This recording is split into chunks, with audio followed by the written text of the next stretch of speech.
Nasa bundok kami ngayon. Mataas. Ayan.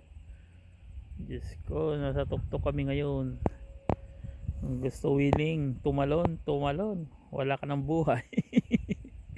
Ayun dati namin pinasyalan ng Gundula. Yan pa pupunta namin. Gala mo na. Yan, lawig na ngayon. Kaya makapal jacket namin. Yan, oh. Ayun. So, ganyan ang ano ng New Zealand. Yan. Ayan. Shopping shopping lang. Gala-gala.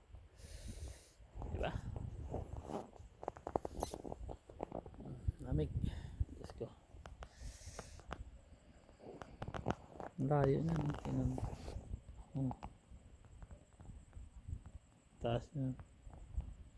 Hindi dito mo bahay. Okay, hanggang dito na lang.